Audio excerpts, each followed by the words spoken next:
Maybe I'll bring in, actually, so just to say, Anya and Verity, Verity's joined us, who gave the first talk virtually. So thanks for popping back, Verity. But I might throw that question open to you and Anya in case you had any ideas about that question as well.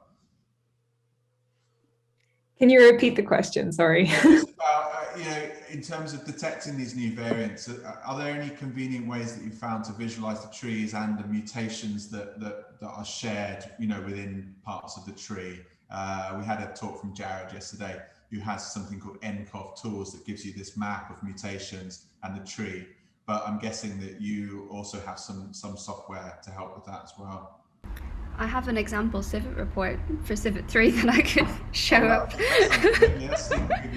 Sneak preview of Civic 3. Actually, it's I think I'm sharing my. Yeah. Am I sharing the correct screen? Yeah. Okay. Yeah. Cool. So you can see this is an example report that we've got here. Say you've queried these 7 samples.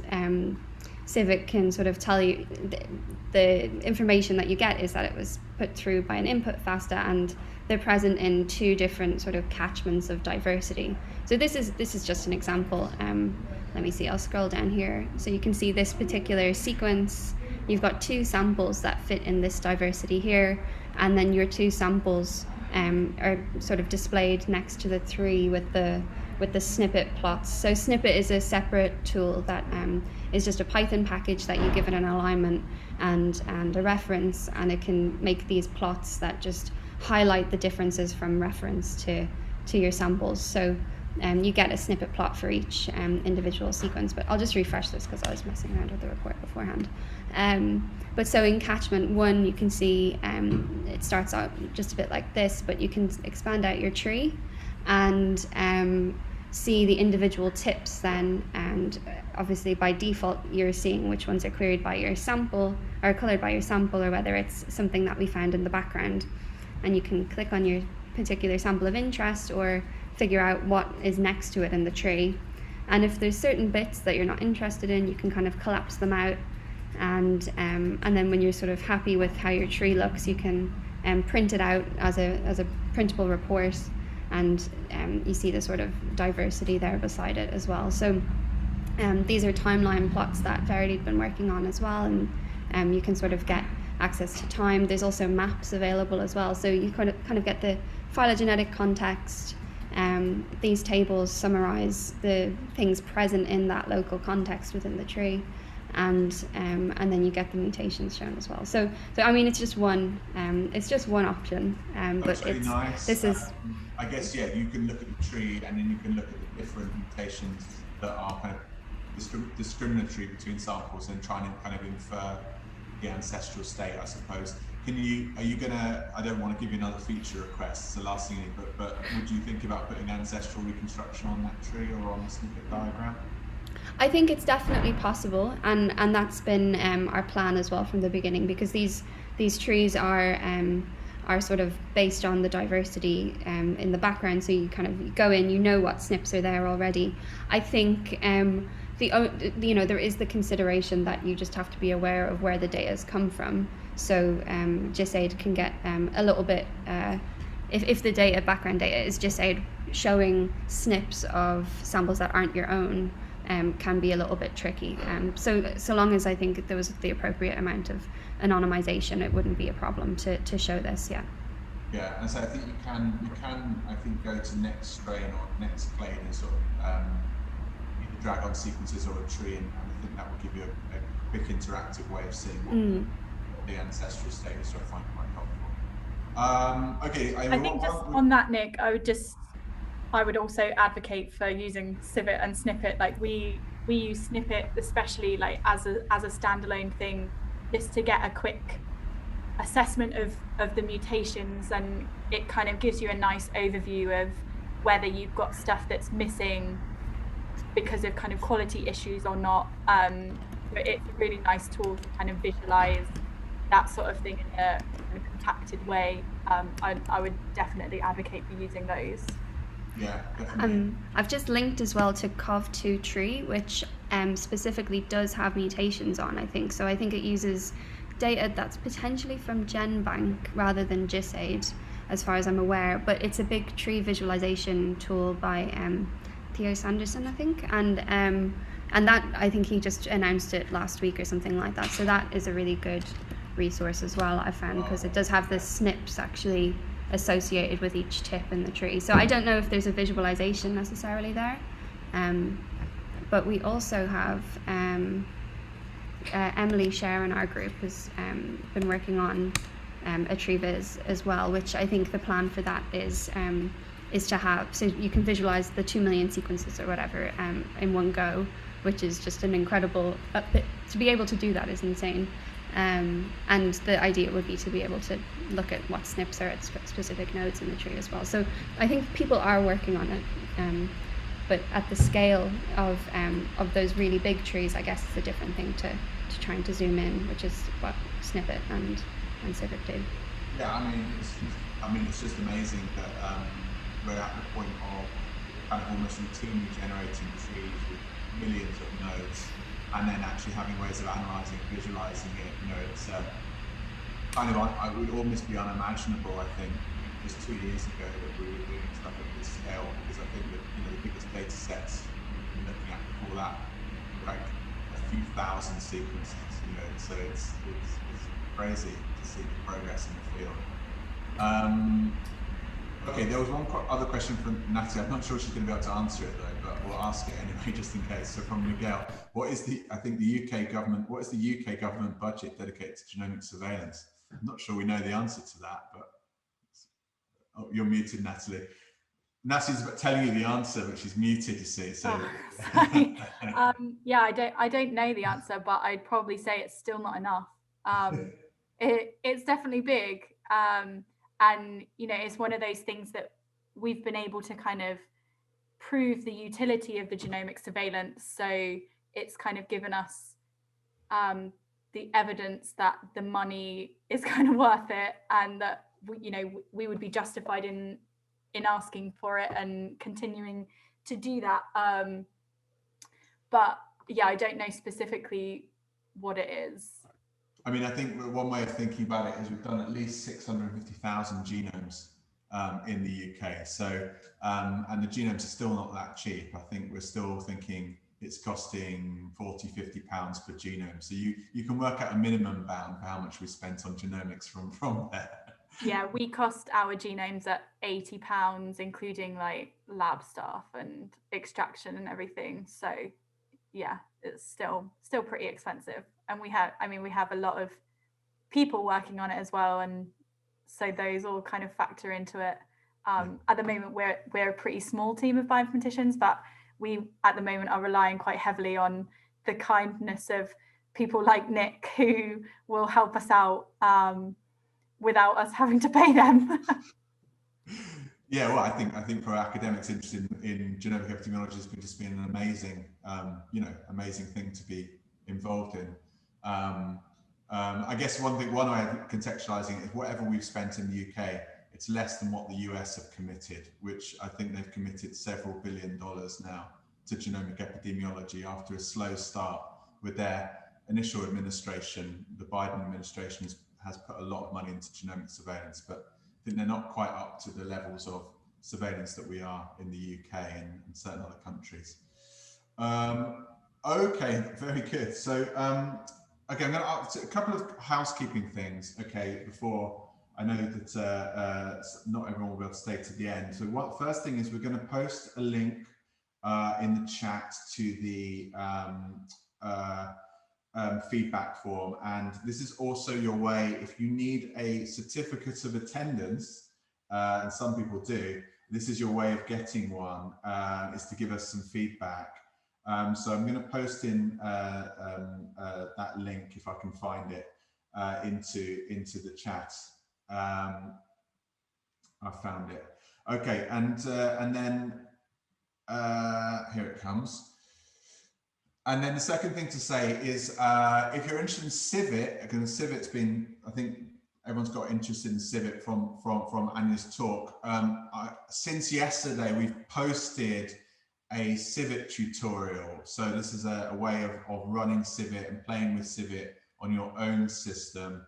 And that is also on the course website now. So have a go at that. We will post up the kind of answers to all of the homework on the website as well. Hopefully you've had a chance to have a go at it. And I also note that there are some questions in the Slack, which is great about the homework, which we will answer, and you can continue to post your questions up on the Slack, and we'll try and answer it in that Slack. It will just stay around, so it won't disappear.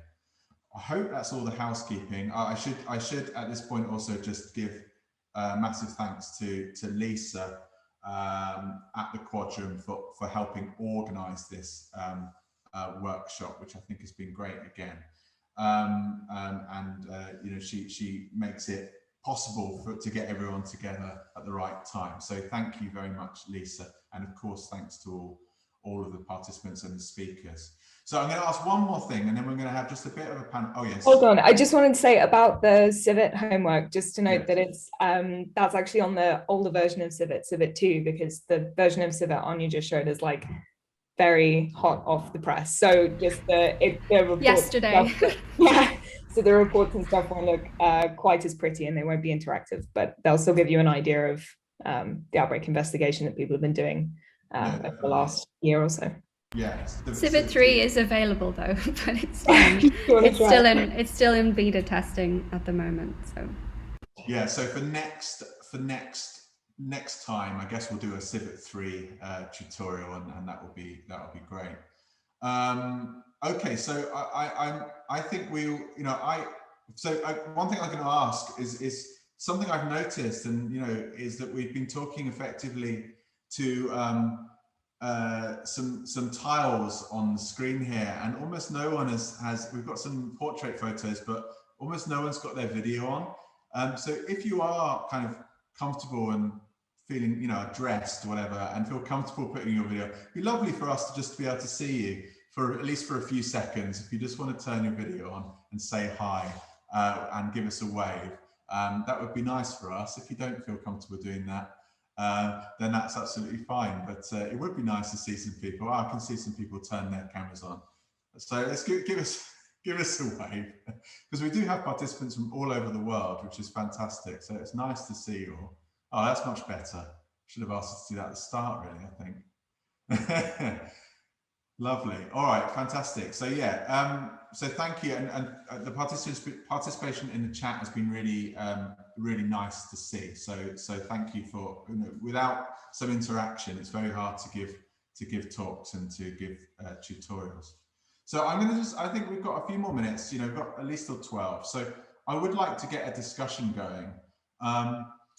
Where do you submit the homework? You don't have to submit the homework. It's not really homework. I just call it homework. It's work that you do at home, but we're not going to mark it or anything. We haven't really got time for that. So you don't need to send it in to us. But if you do want to clarify anything on the homework, want to ask us about your answers, we're very happy. We're very happy to do that. But you don't need to like send it in. You still get your certificate of attendance, etc. Okay, so would anyone out there, I see lots of you there, it's great to see you. Anyone like to pose a kind of bigger question for the panel? You know, so rather than a specific question about bioinformatics, anyone like? If you don't do it, I'll do it. But I think it'd be nice to hear a big subject that we can discuss. Like maybe you've watched the talks and thought, do you know what? Actually, this is a bit of a waste of time. All this effort spent on genomics probably not worth doing. You know, and you'd like to pose a provocative question, or perhaps something else has occurred to you. So. Would anyone like to kick off a big question for the panel? Don't be shy. I might. Oh yeah, Matthew. Hi Nick, this is Matthew Bates here. Good to see you. I dropped out briefly, so I don't know if Natalie maybe answered this question or elaborated on it. But the traffic light system for travel restrictions is currently quite murky. And I wondered if you could shed any light on that. And if possible, if you could remove Zambia off the red list, that would be great, because my postdoc is stuck there and his wife gives birth in a few weeks' time, and I'd like to get him home. Thank you. That's a really good question. Maybe we should take that in a more general sense, because we don't want to necessarily talk about UK government policy. I think other people could be in similar situations. But why don't we talk about the role of genomics in imposing or not imposing travel restrictions, and whether that's a reasonable thing to do, and how we see this going in the future. Also, how do we see this, the fact that people in the UK, we have used variant information to help inform risk assessments for countries, travel from countries, and I'm not sure many other countries have done that as much as we have in the UK. But how is that going to affect, you know, countries' willingness to share data in the future if they know it might have a big impact on tourism or economic benefits? So, yeah, would the panel like to respond to those kind of questions without necessarily, but you can answer the Zambia question if you want, Natalie. I think we'll come to it. I guess the first thing I would kind of point out is that actually the RAG status is a very multifaceted, very complicated process, and the genomics is one part of that, and it's not, you know, you report a variant and suddenly you're on a red list. Like, there's lots of kind of things that factor into that. And the other thing to say is that in terms of the genomics that impacts the risk assessments, it's only variants that we've declared, and specifically VOX. So, you know, if we have these kind of signals that we're monitoring, just because we have stuff that we're monitoring, if we don't declare it, then it doesn't factor into these risk assessments. So, you know, there is obviously that aspect of, you know, if you share your data and you show that you have these variants, there's obviously consequences to that. But it's not, if you share any genomic data and there's any kind of like E484K containing sequence in there, then we're immediately going to shut the borders, or, you know, those kind of things. It's specifically things that we think have a high risk to the situation in the UK at that time. And it's a very complicated process that I try and stay well out of, actually. Can I just respond to that with a couple of points? The first is, one of the criteria is the level of sequencing or genomic capacity in the country. So that's obviously prejudicing low and middle income countries, or countries that don't have much genomic capacity, which seems unfair. The other thing that everyone seems to comment on social media, etc., is that, you know, you kind of get countries where there aren't any specific variants of concern coming from those countries. They've got a bit of Delta, haven't we all? And the UK has a lot of Delta. So it's like, what's the risk here? And it just doesn't seem very clear at all. But maybe you don't know this. I think that's fair. I mean, we're in an interesting situation now with Delta, which is now said, or at least Chris Whitty said the other day, that Delta is not a VOC now, which is an interesting way of looking at it. So because Delta is 100% of our sequences effectively, that's the new baseline. So it's not a VOC. And it does make you think, well, okay, what about Beta, for example, that we did spend a lot of time testing for and surge testing and doing isolation for. Is that still a VOC, even though you would argue that probably Delta is clearly by the case numbers a more successful lineage than Beta? And it does lead to quite difficult questions about what a new VOC looks like. Does a new VOC have to now be basically worse in some way than Delta? So I think I agree with you in the sense that I think the whole of the border policy will need to be explored again in the context of Delta being the new baseline and everything relative to Delta. Anyone else in the panel want to comment on that? Can I just come back on one thing that you said? Yeah. So this kind of comes back to the point I made about the variant status and the public health management being two very separate things. So for us, the Delta variant is still a VOC, and, you know, it was probably bad terminology on Chris's part, but it's still a VOC for us, but the public health management level has been reduced because the case rates are high. And so you know, if we had no cases and then we suddenly got these imports of Delta, that would be a different situation than we are in now. And, you know, that may come back round again at some point in the future. And, you know, on the beta point, we are still stamping out beta, and that's specifically because of the vaccine escape data that we have. So even though the case numbers are small, whenever we have a beta case, it goes through that highest level of management. So there's forwards and backwards contact tracing for any of those cases. And there's really strict management of those to make sure that we have no spread, because we know it can spread. It's just not spreading because actually our public health management of those is very effective. And, you know, we have had clusters and spread of beta in certain parts of the UK, but the management of those has been swift and harsh. So we've managed to keep them under control and stop them spreading more widely. And that's kind of how those two things are separate. And the other thing to say is the risk assessments are on a cycle. So not every country is assessed every week. They go through like a cycle. So because something was red listed based on Delta 4, 5, 6 weeks ago, it might not have come back round the cycle in the current context of Delta. So there's also that to kind of bear in mind with the travel. Yeah, and that's, I mean, it is quite complex, the sort of algorithm around how these variants get assessed and how that links to policy, and sort of dynamic as well, as I say.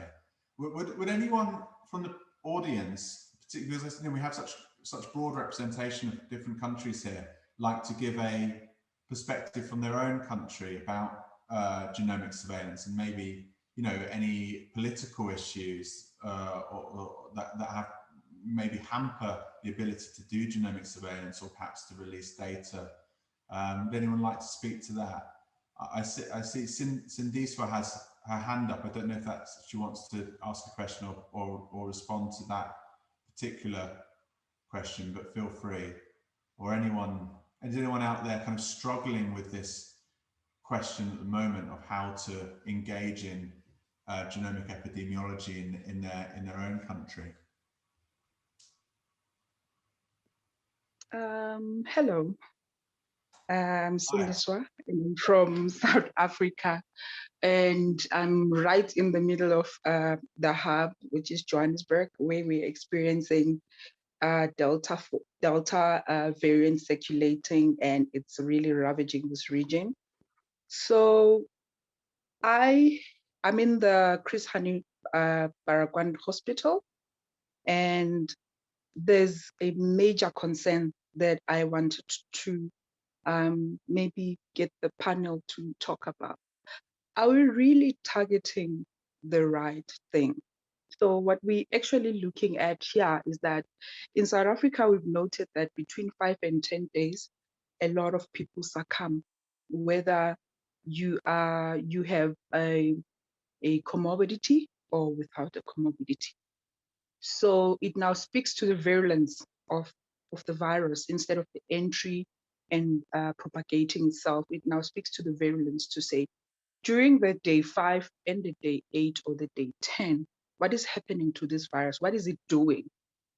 So that's why I am posing this question to say, are we really, really targeting the right thing? Are we ignoring the virulence factors in the viruses and focusing more on the entry and losing more people, because we know that the virulence of the virus contributes to clinical manifestations that we're currently seeing? And to comment on the question that you posed, in South Africa, they don't have an issue with regards to the sequencing and the sharing of data. We have reference labs for the SADC region, and they send over their samples to us for sequencing, and then we send them data. Sometimes they allow us to use their own data. We collaborate with different African countries within the SADC region and beyond the SADC region. The only trouble is that what we've seen is the sharing of skills. There's a shortage of skills with regards to analysis, with regards to data management, with regards to public health in general. In as much as they detect these variants, what next? A lot of countries don't have the resources for that. They don't have the data analysis resources. They don't have the public health resources, which is a major challenge. It's what we are also currently experiencing in South Africa, even though we have a bit of the tech and a bit of the resources, they're exhausted already. We cannot cope anymore, especially where I am. We did build a facility and the facility is already full. And we realized that our public health is flawed. So yeah, I think my comment and the previous question of targeting, are we really, really, really focusing on the entry only, or? Yeah, no, thank you. I mean, there's several really good points there. And I mean, I think we're all aware that South Africa actually very good on their genomic surveillance. And of course, the detection of beta was in South Africa, and is one of the exemplar countries really for genomic surveillance, and that's really good. And I completely take the point about lack of data analysis, skills, shortage of bioinformaticians, is a very common story. Actually, we don't have enough bioinformaticians in the UK either, I don't think. But it's certainly something that we're, hopefully this course in some small way helps with knowledge transfer and training. But absolutely, there's a big shortage. Did anyone want to take the question, which is really around virulence of, or altered pathogenesis and virulence of the Delta variant? I'm aware that most of the new variants, like Alpha and Delta, I think are both associated with increased hospitalizations, increased mortality. And I know there's been some work done on that. Did anyone want to comment on changes in virulence in the new variants, particularly, as opposed to changes in transmissibility? I think I'll have to bow out of that question because I'm definitely not the person to respond about virulence, and I'm not a virologist. I'm a evolutionary biologist. So yeah. If none of the panel want to go there, I'm happy to throw that open to the whole. Does anyone any of the participants want to respond to this question of virulence of Delta, increased virulence? Or Natalie, do you have any? You want to go for it? I mean, we obviously do assess that as part of our risk assessments, and it is a factor in our sort of declaration of VOX and VUIs. The problem we have with that is our hospitalization data and sort of analysis relies on a sufficient amount of time. So, all of our sort of death statistics rely on a kind of 28-day cutoff. So when we're initially assessing a variant, there haven't been enough days for us to say this many people have died.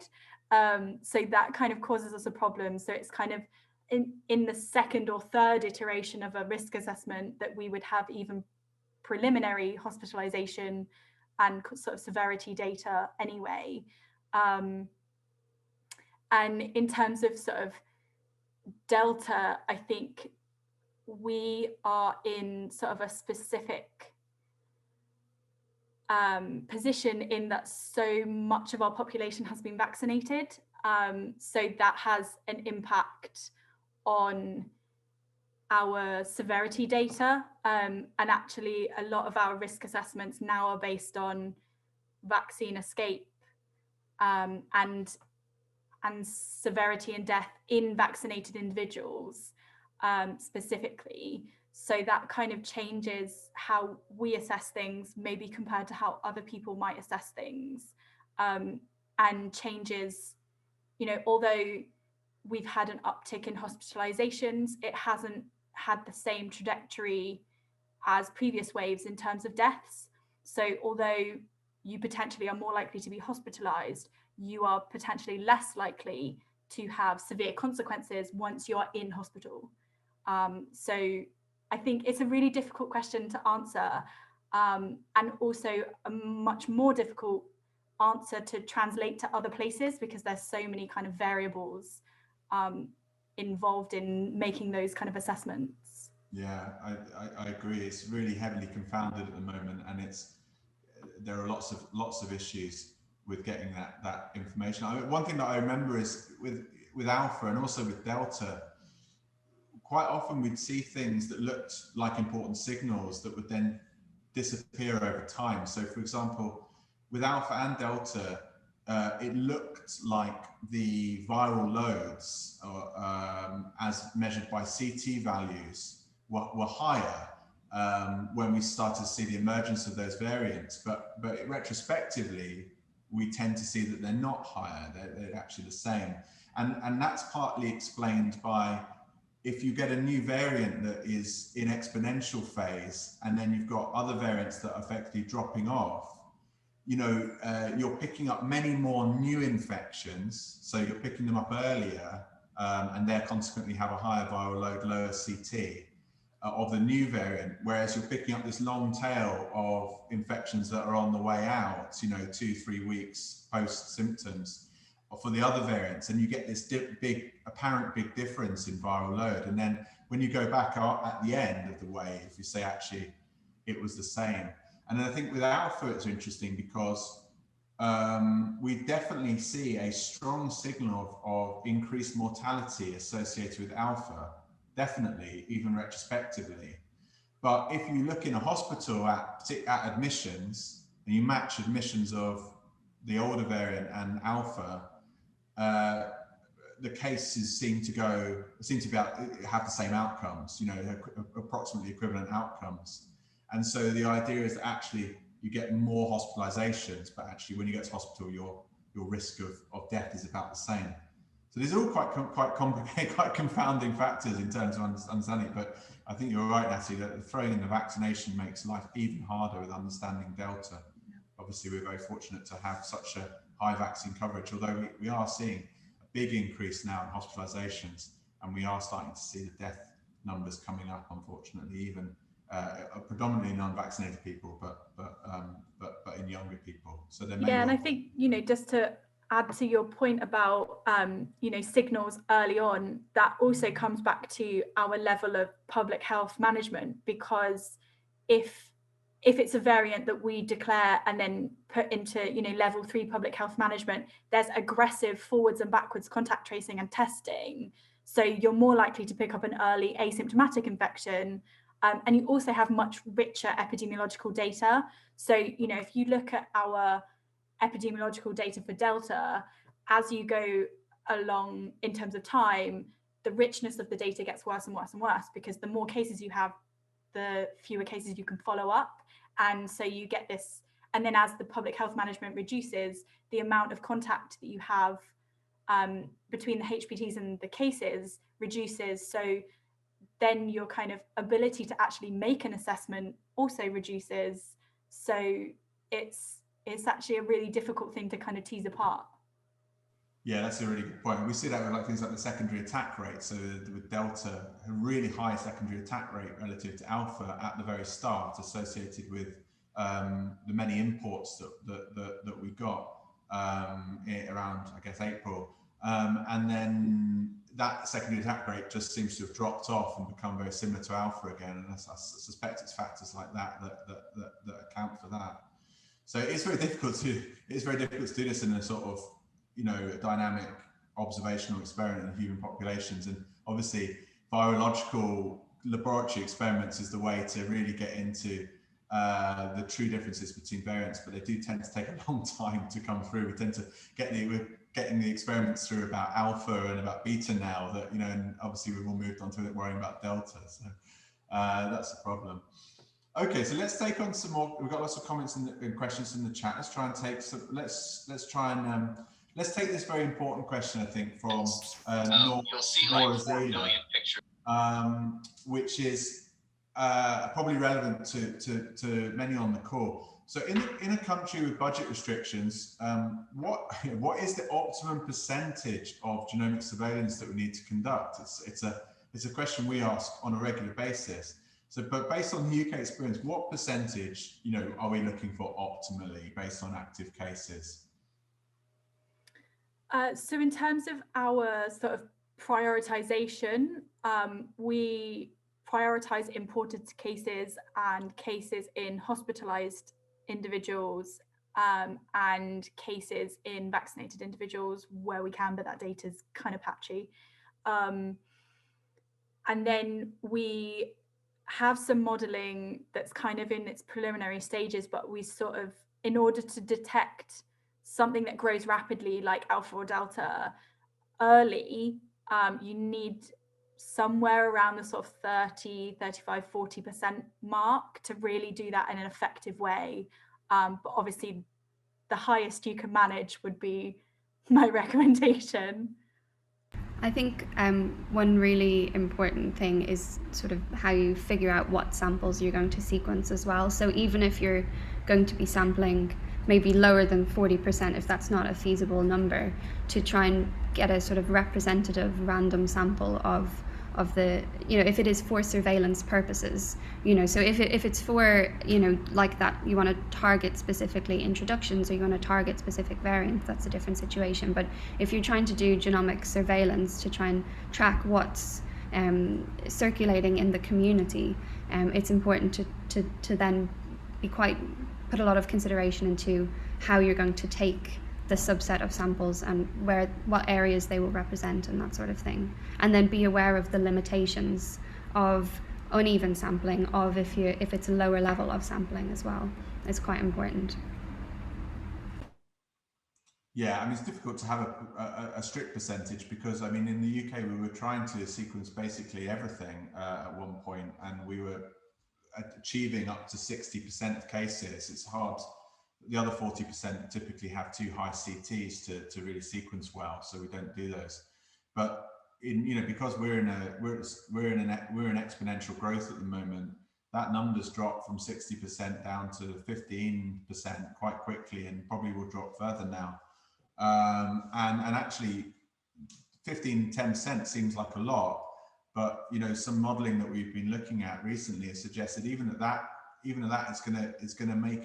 it's going to delay us detecting any new variants that might emerge that might have an increased growth rate over Delta. I mean, hopefully it doesn't happen, but that's obviously the most important reason to do genomic surveillance now, is to look for anything that looks like a vaccine escape, change in vaccine efficiency, or even increased virulence or transmissibility. And obviously we'd like to be able to detect those things as quickly as possible. So even though 10% seems like quite a high number, we'd actually prefer to have a higher percentage of that in order to reduce that lag, because I think it's what Natalie was saying, really, the ability for us to track down and suppress a new variant, it only really works when we have small numbers of cases. It's a huge amount of effort in terms of surge testing, local teams going in and doing contact tracing. Like, it doesn't really scale up very well. So you really want to be getting that at the level of a couple of cases, 10 cases, maybe 100 cases. As soon as you get to like 1,000 cases, it's like Delta. It's kind of like the cat's out of the bag. It's not possible. So yeah, I mean, the answer is probably as high as you possibly can get. But if you can't, and most places can't, including the UK, imports is probably, travelers is an obvious place to go and do surveillance in. And of course, if you're interested in increased virulence, looking at the hospitals is obviously an important place to be able to detect. Yeah, virulence. And it does, just to add to that, sorry, it does make a difference what kind of question you're asking with that data as well. So like imports and stuff are probably going to be, like, the most important in terms of like stopping the introduction of a new variant. If you're thinking about later, I want to see how that variant has spread through my country, then you're much more interested in getting a random sample across time, space, and demographics. And that's also going to help you with trying to estimate things like transmission or virulence advantages. So I think it also, if it's possible at the start, to try and think about like what you want your data set to do when you start collecting it, because there are different priorities for different data sets. And like, the more you collect, the more you can slim down later. But obviously that's a bit of a scattergun approach and selecting later. So yeah, there's kind of, you have to think about your question as well. Absolutely. I mean, tailoring your sampling frame to your question is something that's very important, and we often forget to do. And then we're kind of like, oh, what can we do with this data set? But that is key, particularly in a resource limited situation. You want to get the best bang for your buck. Much better, I think, to sample broadly and as randomly as possible than, for example, focus on a particular hospital or a particular part of the country, for example. That's something we try and do, is get as good geographic coverage as possible. So let's pick up another question.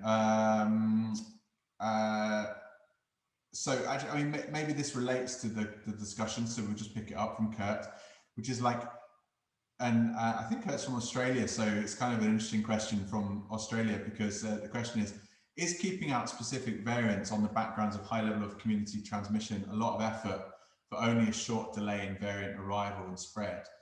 For example, Delta got into Australia on the background of closed borders and no community transmission, which I think speaks to just how transmissible potentially that variant is. But yeah, so, is it worth doing if you're only really going to just delay things a bit? I think the first thing I would say is, like, at the point of detection, you don't know that it's only going to delay things. So you kind of just have to act. Like I said, we've been quite successful with our sort of tracing and stamping out of beta in the UK. But obviously we weren't very successful with Delta. But at the time of declaring them, you don't really have any idea of whether you can or can't. And if you don't act, you won't. So you kind of have to just decide whether it's important enough to act on, regardless of whether you think those actions are going to be totally effective. And then you just reassess, and at the point that they are no longer effective, you move your resources elsewhere. And it's one of those things where numbers matter. So if you have 10 imports versus 1,000 imports, that is going to change how that progresses within the country. So even if you've detected it, like Nick said, at a certain point, it is maybe cat out of the bag. But if you have detected it at a certain point and then you do stamp it out and implement particular border closures or whatever the response ends up being, keeping the numbers as low as possible of imports is still going to have an effect up to a point. And I guess as well, if you've got a vaccination program going, then delay is more people with some level of protection as well. That's got to be an important thing there. Yeah, definitely. Yeah, absolutely. Yeah. As we've seen in the UK.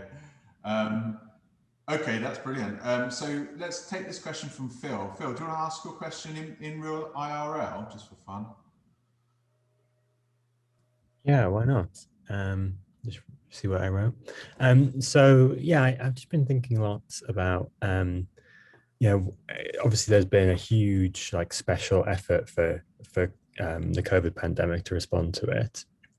And how are we going to keep this capacity, to potentially respond to future pandemics?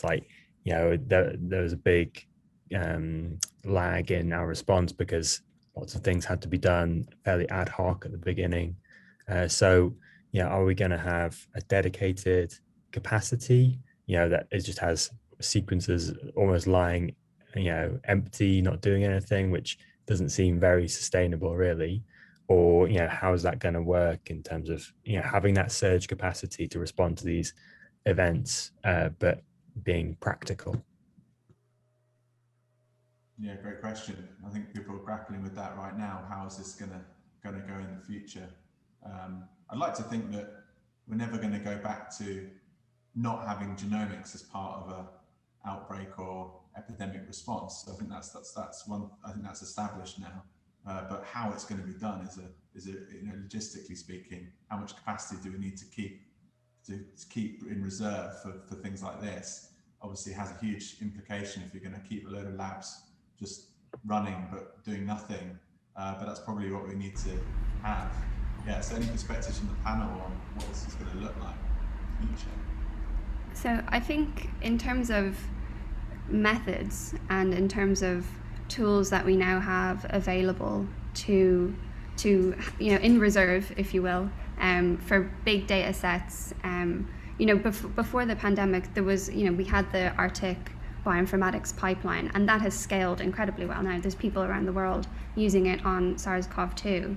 And I think in terms of, the way the UK was set up with COG UK, Sam and Nick's lab wrote Majora in a matter of, days or weeks or whatever the scale was, and that exists now.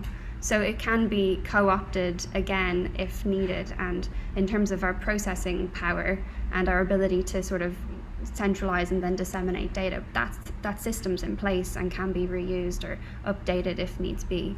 And that was a huge hurdle, I guess, on the analytical end at the beginning, because we were, rather than having pipelines, we were doing the analysis manually and then trying to, in spare time, write pipelines. And so that hurdle has been met now.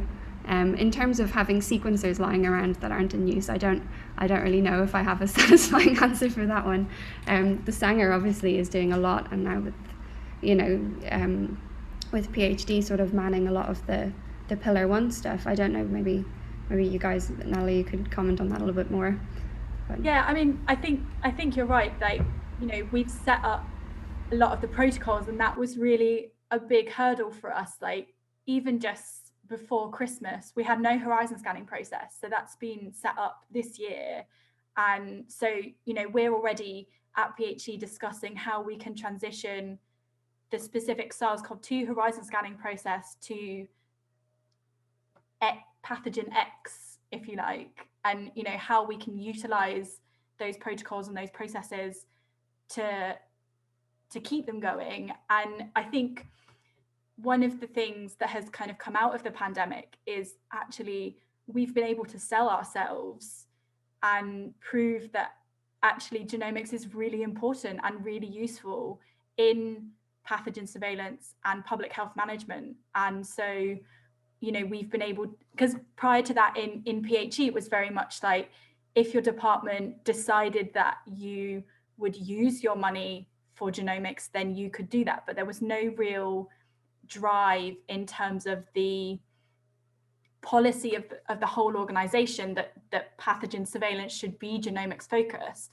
And I think with the change to UKHSA, that will be different, and genomics will feature very heavily in the new organization. And whether that's a scaled down version that we intend to scale up in times of crisis or not, remains to be seen. But it will definitely be play a bigger part in UKHSA and in public health management of pathogens in the future.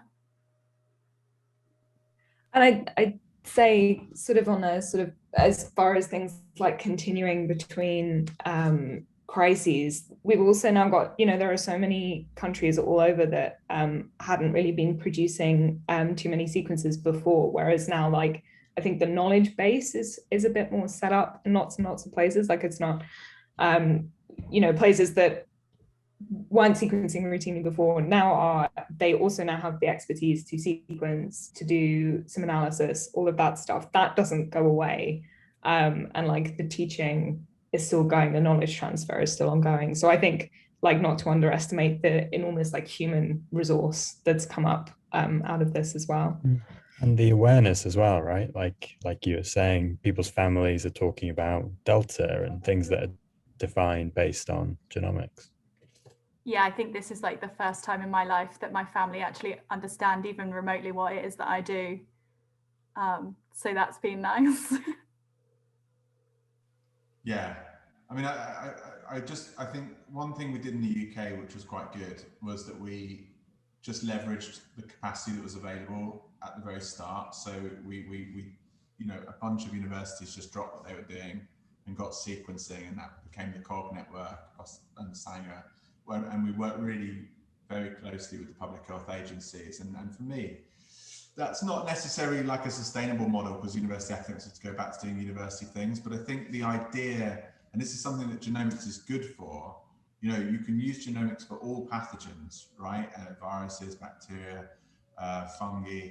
And in kind of peacetime, you can have that nice diverse network going, lots of people doing sequencing, maybe focus on particular pathogens, but all feeding into a national and international surveillance network. But when you know, demand basically outstrips supply, you then have enough activity going on that you can pivot to just focusing down on that one thing. And I think any good pandemic preparedness would factor that in, because the alternative is you build these mega labs, right? And they just sit idle 99% of the time. And that doesn't feel like the right way of doing it. So I don't have an issue with universities, private labs, public labs, all getting involved, as long as the data can flow and as long as people can be, you know, effectively compensated for their time. I do think that's part of the future. I don't think we should, and I think it's very common in diagnostics, particularly for people to get siloed. Like I noticed this when we were working in Brazil, is like people are given equipment, you know, robotics or something for a particular program, like, I don't know, Gates or someone will fund a hepatitis program or an HIV program. And it's like, that qPCR machine is only for HIV diagnostics. And this robot is only for hepatitis genomes. And you think, that doesn't make any sense, because all of these techniques, the sequencers, the robots, the reagents, all reusable for different pathogens. So I think pathogen genomics should break out of that silo if possible. And arguably we should break out of the silo from pathogens to humans as well, because like human genomics is also an activity that goes on and reuses a lot of the same infrastructure. So I want to see a future where it's not like you can only use that robot for that pathogen or something like that, and actually we have this big diversity of infrastructure. I mean, that did happen in the UK. A lot of the, you know, NHS human genomics labs or the academic partners that do the human genomic sequencing just switched to sequencing SARS-CoV-2 because nobody was coming into clinic because everybody was in lockdown. So the sequencers had nothing to do. And so, you know, they had that extra capacity. And I think, you know, you're right that the kind of focus changes in times of crisis like this. Like the rest of the services in PHE, they didn't have the samples because nobody was going anywhere and catching anything. They were all just catching COVID. So, you know, you had that capacity, and then as the case rates change, you kind of go back to your business as usual. So you kind of have this dynamic method of, you know, this is the structure that we have in terms of an incident, and so you move people in and out of their kind of roles as the demand requires it, really. Yeah, definitely. I wonder how much funding is going to be made available to take these like SARS-CoV-2 specific tools and like genericize them. Like, yeah, I think the UK has been quite good in its prescience and, you know, the ARTIC and COG networks and things, but it would be good to see like a kind of, hopefully when it's all over, kind of close down period where the tools get kind of, you know, prepared for the next pandemic in advance. And that's a great point, Bill. And you know from your experience doing foodborne pathogens, you know that actually a lot of these concepts apply across different organisms that we've talked about. And, you know, things like the lineage systems and pangolin, you know, not dissimilar to some of the things that we did in bacterial genomics in terms of like typing. And although you have to analyze each pathogen in a slightly different way to account for its, you know, mode and tempo of evolution, there's much more commonalities than there are differences actually in the analysis approaches. So and there is a big challenge now about how to genericize all of these tools to be applicable to all pathogens, either endemic or novel and emerging. And we didn't really talk about this in this course, but maybe in the next course we will. You know, that thing about how to discover new pathogens through metagenomics and how to characterize new pathogens and emerging pathogens is another really important area of pandemic preparedness that is quite patchily done. Like, in a way, I think we were quite lucky SARS-CoV-2 emerged where it did, and China had actually very good biotech and were able to do a metagenomics discovery incredibly quickly. I'm not sure if that would have been the case if it had emerged in various other parts of the world. And in a way, we had a real head start on SARS-CoV-2 that I think globally we kind of squandered that early information that we had back in early January. If we knew what we knew then, we might have avoided millions of cases. But clearly next time we're going to have to do a better job. And I think the sort of next steps on, I think certainly our minds and probably on quite a few others as well, is to generalize it, when we get a spare minute. Pangolin, is very SARS-CoV-2 specific, but as it currently stands, you could take a similar type of viral genome. So I say type of viral genome because if it's this, something like flu is going to be a bit different because it has, reassortment, it's got different segments. But, there's been talk of doing it for potentially rabies, for, dengue virus, all of these viruses that may be able to sort of get a similar system in place and a similar assignment in place for them as well. The Pangolin model is a standalone model, so you can feed it genomes and you can feed it a reference and it will train an assignment model. So it is already generalizable, but just making that system more formalized, I think, is going to be the next few steps. And the same thing with Civic. We've had in our minds during this version that we want it to be able to be applicable more broadly as well around the world, and then also for other pathogens. So I think that, that's, and I mean the whole CLIMB system, that is already applicable broadly. It's just a matter of changing the reference potentially for some things. But again, discovery is going to be a different question. But if you know what if it's a virus, what the virus is, a lot of these tools will exist. Yeah, and thank you for mentioning CLIMB. This is partly as a CLIMB and an Arctic workshop, and one of the development priorities for us in CLIMB over the next 6 months to a year is to open up some of these tool sets and some of the hardware that's available on CLIMB to a broader audience. At the moment, you can only get a virtual machine on CLIMB if you are a UK researcher or you're invited in by a UK researcher. But I'm very keen that the pipelines that we talked about over the last 2 days become more available, and we certainly have some resourcing to offer compute resource out to the broader global health community in order to run this software.